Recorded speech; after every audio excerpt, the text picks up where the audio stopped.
Hola. Bueno, pues el día de hoy vamos a hablar de los circuitos de polarización de transistores. En videos pasados hemos hecho recordatorios de teoremas de Thevenin y de la regla del divisor de voltaje. Si tú traes muy frescos estos conceptos, bueno, pues sigamos adelante. De lo contrario, me gustaría que te remitieras a esos videos a fin de que este nuevo se entienda a la perfección.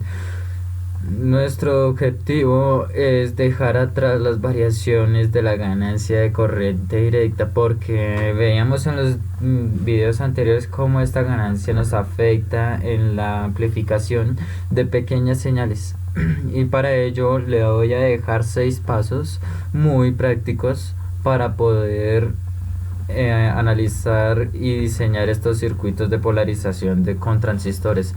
Y vamos a iniciar con un recordatorio más.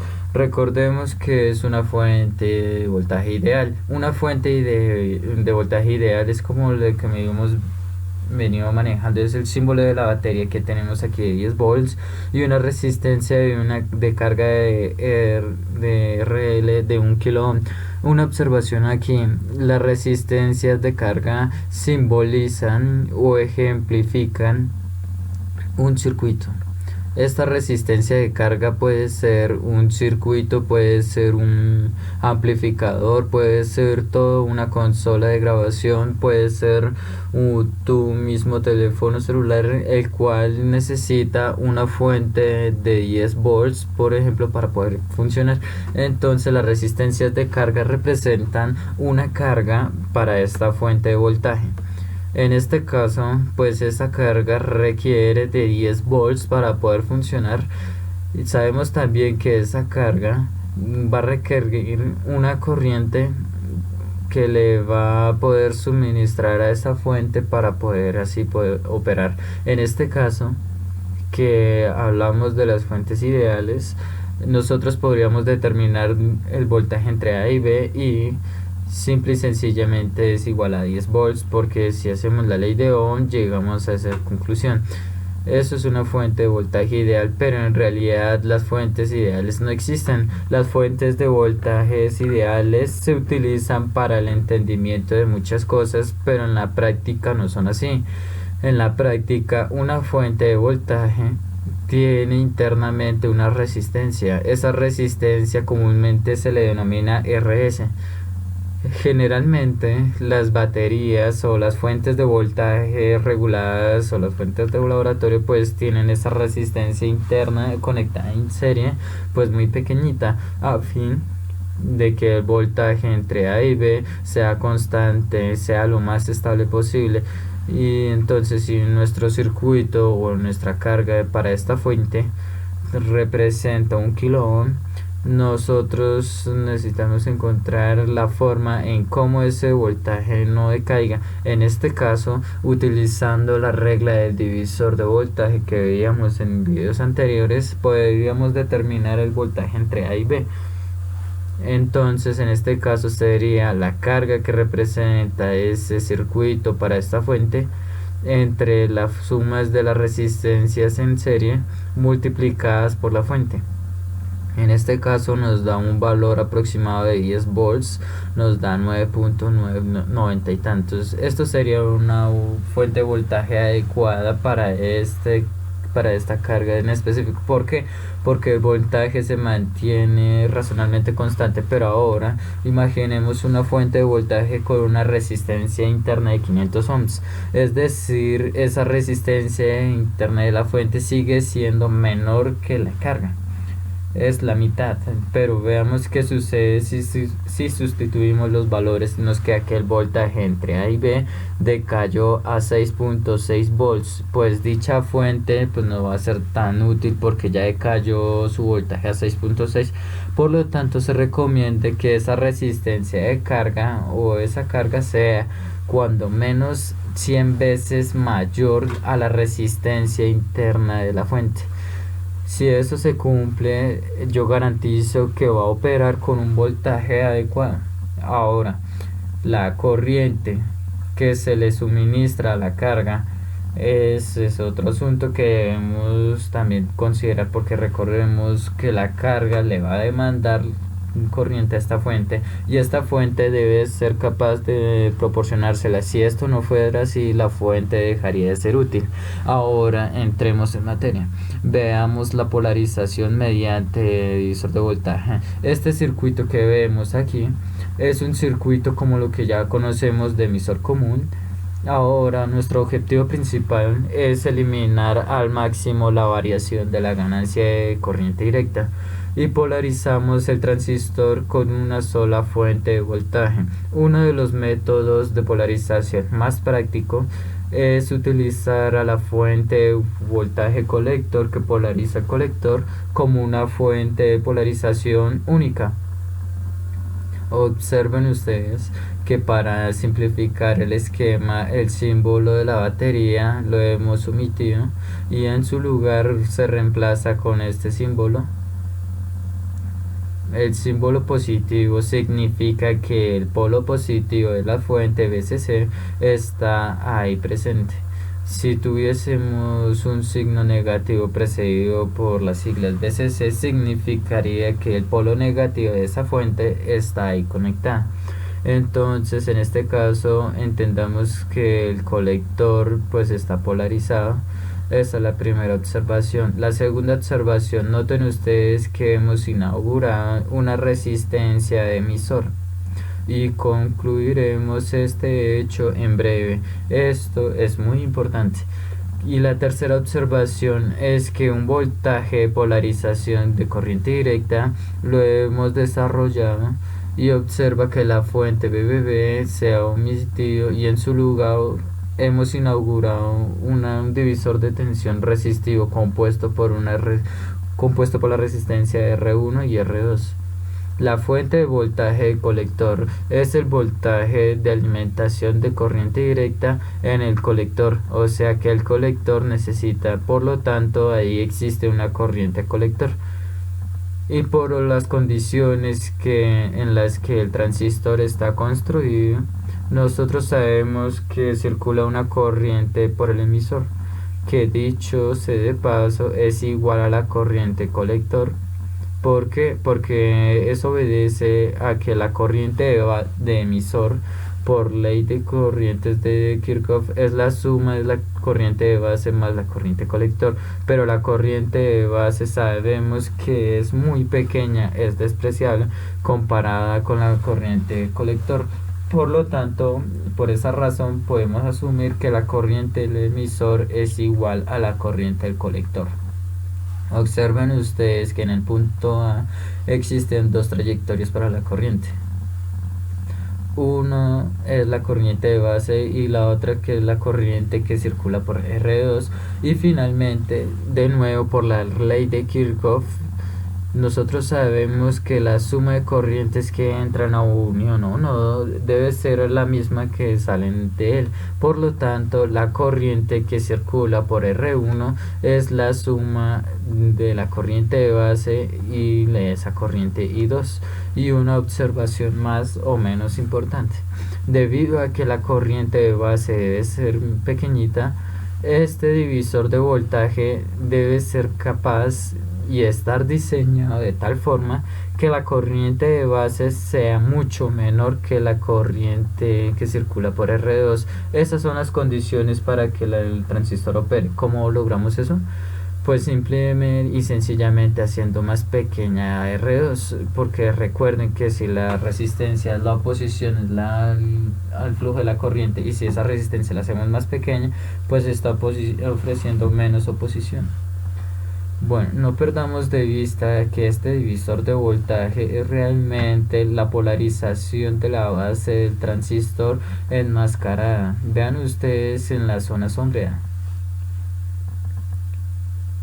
Es decir, que para este divisor de tensión enmascarado, el resto del circuito representa una carga y que esa carga le va a demandar una corriente de base IB muy pequeñita, lo sabemos. tan pequeñita que para fortuna nuestra y para este divisor de tensión puede ser considerada para este momento despreciable. Sin embargo, lo que no se podrá despreciar es el voltaje que debe estar presente en las terminales A y B, porque sabemos que este voltaje, por cierto, llamado VBB, porque recuerden que este divisor de este voltaje está sustituyendo aquella fuente VBB. Bueno, pues este voltaje debe ser capaz de principalmente de dos cosas. Una, polarizar el transistor a la unión base emisor. Y dos, poner al punto de operación en la región lineal activa de corte o de saturación. ¿Cómo? Pues proporcionando la corriente que requiere esta carga, en este caso pues era IB.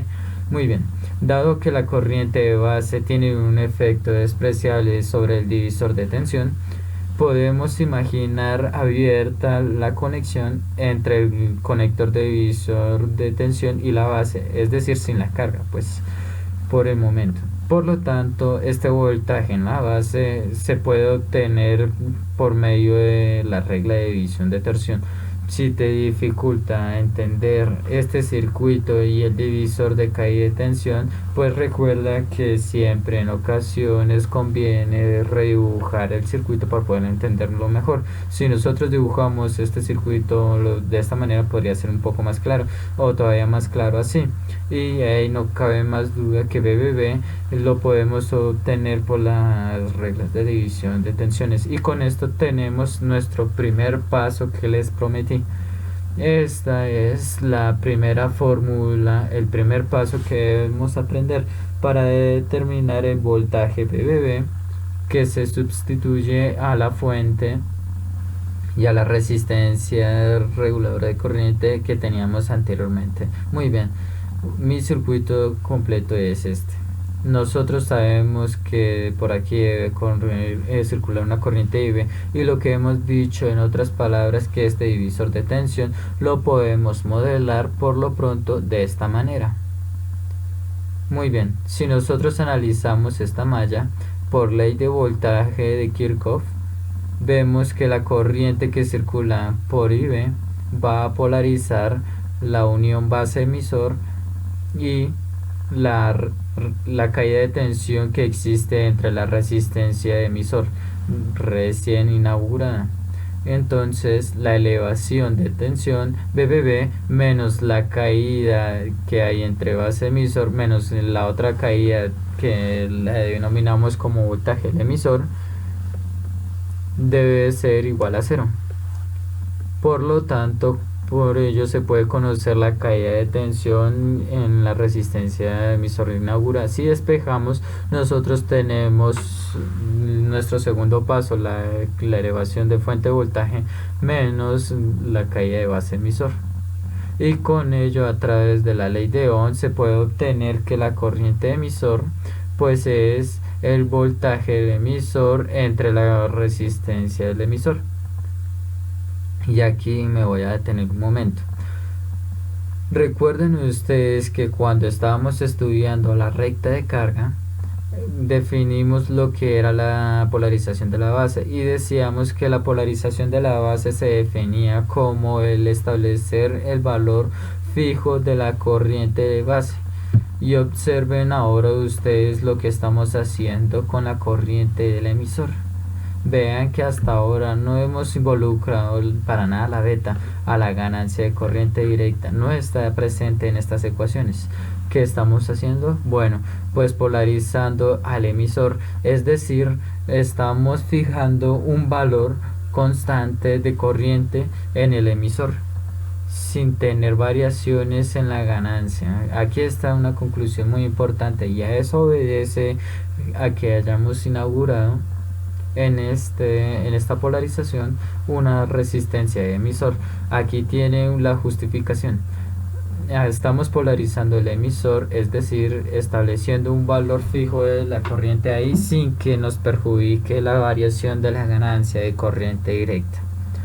Válgame mis pleonasmos, pero es que es muy importante repetirlo quizás de diferentes maneras para que se entienda que hemos polarizado ahora el emisor con esta configuración. Muy bien, sigamos. Nosotros sabemos por Kirchhoff que la corriente del emisor es igual a con la corriente del colector más la corriente de la base, pero como la corriente de base es tan pequeña que en este caso la estamos despreciando, pues podemos estar asegurando que la corriente colector es prácticamente igual que la colector al emisor, cosa que no nos debe sorprender. Y esto para nosotros nos representa el cuarto paso importante. Una vez teniendo la corriente colector, esta va a polarizar la caída de tensión que hay en RC, y también puedo encontrar la caída de tensión que hay entre el colector y tierra. Aplicando nuevamente la ley de voltajes de Kirchhoff, tenemos que la elevación de la fuente menos la caída de tensión en la resistencia RC menos esta caída de tensión entre el colector y tierra debe ser igual a cero. Como a mí me interesa el voltaje colector y la espejo, y tenemos el quinto paso, y tenemos que aquí no representaría ningún problema obtener la cerecita del pastel, que es el voltaje entre el colector y el emisor. ¿Por qué? Porque nuevamente por ley de voltajes de Kirchhoff es la caída de tensión del colector menos la caída de tensión de la resistencia del emisor, y aquí tienen ustedes los 6 pasos prometidos al inicio de este video.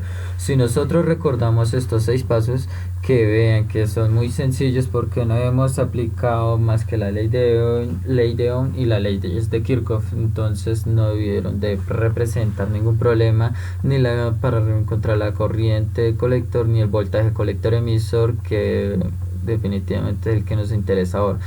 Recuerden que desde que empezamos a estudiar los transistores siempre nos ha interesado una gráfica compuesta entre el eje Y igual que la corriente colector y el eje X igual al voltaje colector emisor, y todo lo que ocurre en esa gráfica es lo que nos ha interesado hasta el momento. Recuerden ustedes los 3 objetivos de este video. El primero era eliminar la fuente de voltaje BBB, lo cual ya hicimos y lo logramos haciendo un divisor de tensión en esa zona. El segundo objetivo para eliminar la fuente era que buscar la forma de polarizar la unión base emisor. Ya lo logramos mediante el divisor de voltaje, que es la fórmula número 1. Noten ustedes que con esta polarización mediante el divisor de tensión hemos logrado establecer un valor fijo de la corriente del emisor. En otras palabras, logramos polarizar el emisor, resultando con ello que ahora el punto de operación, que recuerden que depende IC y BCE, nuestros ejes X y Y, es independiente de la ganancia de corriente directa y por lo tanto sus variaciones. Estos 6 pasos es todo lo que se requiere para la mayoría de los circuitos de divisor de voltaje, y este buen sabor de boca nadie se lo va a quitar. Pero puede haber casos en los que se necesite analizar el circuito con más precisión. Hasta ahora hemos pasado por alto la carga que representa el transistor para el divisor de tensión. Inclusive para el principio del video dijimos que la corriente de base es tan pequeñita, vamos a considerar despreciable la carga, y llegamos a los 6 pasos que acabamos de mencionar. Por lo tanto, un análisis más exacto antes de considerar la resistencia de Thevenin siguiendo los pasos de Thevenin. Miren que este circuito divisor de voltaje yo lo puedo modelar de la siguiente manera. Una fuente de tensión, porque ese divisor de voltaje que me proveía sin la carga era mi fórmula 1, el valor de BBB.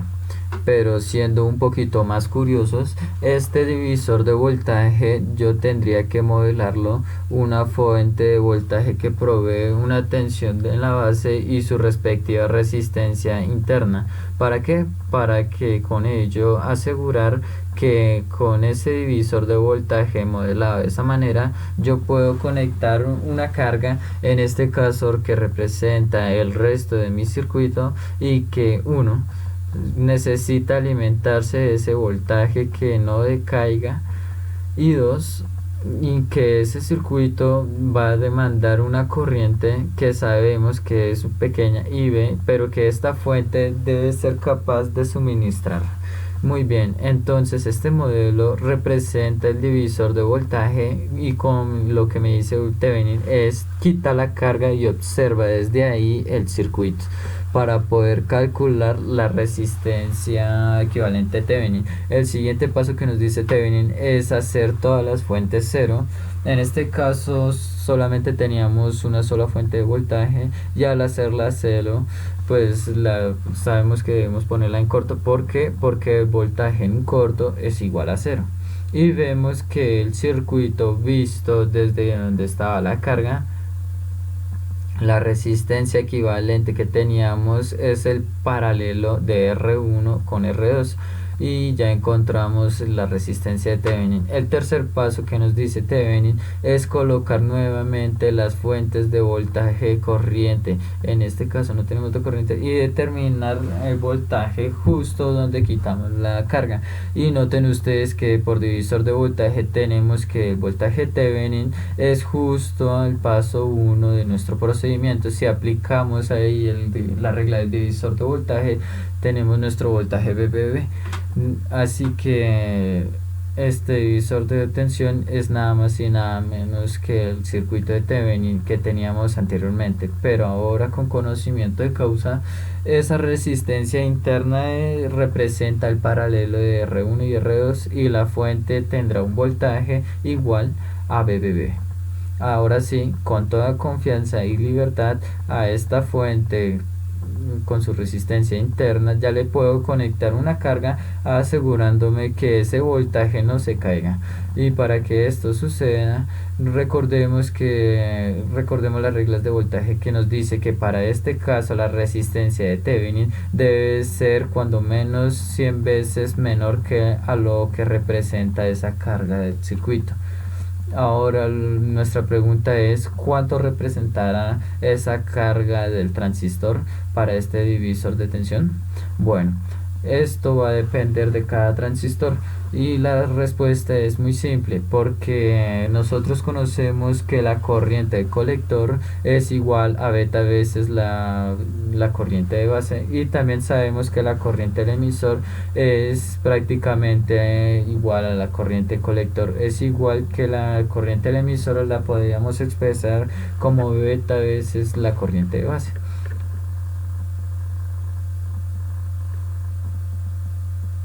Por lo tanto, y en este caso, si miramos desde la base del transistor, es decir, como lo vería el circuito del divisor de tensión, pues noten ustedes que todo parece indicar que la resistencia emisor parece ser beta veces mayor que la carga que representa el circuito. En otras palabras, un excelente diseño que garantiza un punto de operación extremadamente estable debe satisfacer esta regla. La resistencia de Thevenin debe ser 100 veces menor a beta veces a resistencia emisor. En algunas ocasiones, ser tan estricto con esta regla dan lugar a valores muy pequeños a R1 y R2, y eso a su vez van a provocar otros problemitas que veremos más adelante. Entonces, un consejo práctico que lo tomen muy en cuenta es que el efecto de carga puede ser estimado y de inmediato compararlo con el valor R2 y RE. ¿Cómo? Miren, si R2 cuando menos 10 veces menor a beta veces la resistencia emisor, esto representará el efecto será el 10% o menos, y el divisor de voltaje sería rígido. Por lo tanto, el punto de operación va a ser estable. Tomen este consejo muy en cuenta. Muy bien, antes de dar punto y aparte a esta explicación, voy a hacer un compendio en lo que hemos visto en este video tutorial. Iniciamos diciendo que recomendamos 6 pasos, de los cuales llegamos sin haber recordando la carga del circuito. Con esos pasos encontramos prácticamente dos valores importantes, la fórmula 3 que es el valor de IE, corriente emisor, de la cual que es la misma el colector, y decíamos que la cerecita del pastel que decíamos que el voltaje del colector emisor, que son los datos que nos interesa obtener en estos circuitos. Después consideramos ya la carga, identificamos que el divisor de voltaje lo debemos modelarlo como un circuito Thevenin con una fuente y su resistencia interna. eh, Después determinamos la carga que representaba para esa fuente el resto del circuito y llegamos a esta conclusión. Ahora seamos más minuciosos en el sentido de determinar la corriente del emisor y ya considerando todo lo que hemos comentado hasta ahorita. Bueno, ahora sí, es punto aparte y empecemos a concluir. Tenemos este circuito con polarización mediante divisor de voltaje. Este circuito lo podemos modelar de esta manera. Y después de haber realizado la carga del circuito y del hecho que este divisor de voltaje lo podemos representar como una fuente de voltaje ya más real, haciendo uso del teorema de Thevenin, pues ya tenemos pues también lo podemos modelar del circuito de esta manera. Veamos qué ocurre en la malla 1. Este voltaje Thevenin, nuestro voltaje Thevenin, al momento que circula la corriente base, va polarizando la resistencia de Thevenin, el diodo base emisor y la polaridad que va a tener la resistencia RE debido a la corriente del emisor. Por la ley del voltaje de Kirchhoff tenemos esta relación de la cual podemos despejar el voltaje Thevenin y nos queda que la elevación de tensión de Thevenin va a ser igual a la caída de tensión que a ver RT, que es la corriente IB por el valor de esta resistencia de Thevenin, menos esta caída que existe entre la base emisor, menos la caída que existe entre la caída en resistor debido a la corriente del emisor de la resistencia. Nosotros conocemos que la corriente emisor es igual que la beta veces por la corriente de base, y si aquí despejamos la corriente de base nos queda esta relación. ¿Por qué estoy haciendo esto? Pues para dejar esta ecuación solamente en términos de una sola variable, en este caso IE. La corriente del emisor es la que me interesa conocer. Entonces, sustituyendo, tenemos esta relación, factorizamos la corriente IE, nos queda así. Despejamos la corriente IE y llegamos a esto. La corriente del emisor es igual al voltaje de Thevenin menos la caída de tensión base emisor entre esa relación de esas resistencias, que es lo mismo que tener esto, porque la resistencia de Thevenin sabemos que es el paralelo de la resistencia R1 y R2. Y bueno, dicho sea de paso, que recordemos que el voltaje Thevenin era representado en la fórmula 1 donde calculábamos BBB. Vamos a quitar todo esto y solamente nos vamos a quedar con esta relación. Si nosotros observamos la relación del paralelo entre la ganancia de corriente directa, si nosotros hacemos esa relación comparada con RE muy pequeñita, es decir, si le hacemos tender a cero, entonces el resultado es el mismo que aquel de un divisor de voltaje sin carga.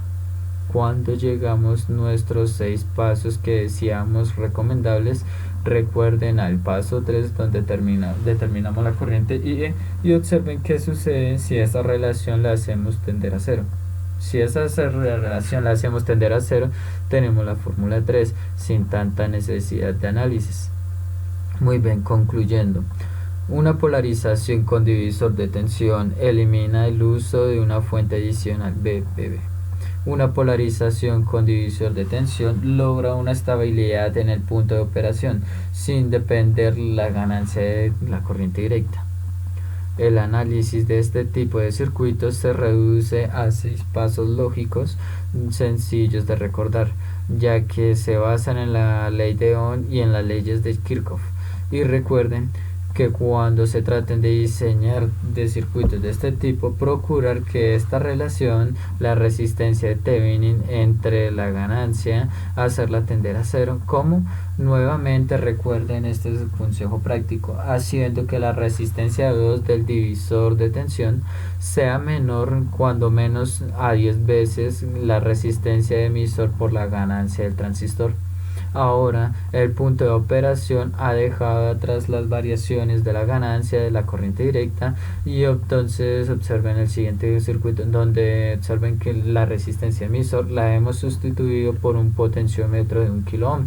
Muy bien, la fuente de voltaje colector, la resistencia 1, la resistencia 2 y la resistencia colector controlan la corriente de saturación y la tensión de corte. Una variación de cualquiera de esas magnitudes harán que el voltaje corte. Cuando ustedes hayan determinado los valores de las variables anteriores siguiendo los 6 pasos vistos, varíen la resistencia del emisor para que puedan observar cómo el punto de operación se coloca en cualquier posición a lo largo de la recta de carga. Ahora, sin que nos afecte la ganancia, si RE es demasiado grande, la corriente que pasa por ahí pues será menor, por lo tanto el punto de operación se desplaza a la zona de corte. Si RE es demasiado pequeña, la corriente es mayor y entonces el punto de operación se mueve hacia la región de saturación. Hemos dado 6 recomendaciones y un par de recomendaciones más con respecto al cálculo de la resistencia. Bueno, al margen de todo esto que hemos visto en este video, existen otros métodos de polarización: la polarización de emisor, la polarización de colector, o en otras configuraciones diferentes al divisor de voltaje. Pero en el análisis que se hacen para estas polarizaciones es muy similar al que hicimos aquí, así que tú ya no debes tener ningún problema para conocer estas polarizaciones de esos circuitos. Cabe señalar que la polarización mediante divisor de tensión es la más utilizada. Muy bien, creo que estamos listos para analizar y diseñar de circuitos de amplificación. Espero que este material haya sido de mucha utilidad para ti. Si te ha gustado en estos videos tutoriales, te sugiero que te inscribas al canal. Ya sí que subo un video que sea de tu interés, pues que es para que puedas verlo en cualquier momento. Vale, muchísimas gracias y hasta luego.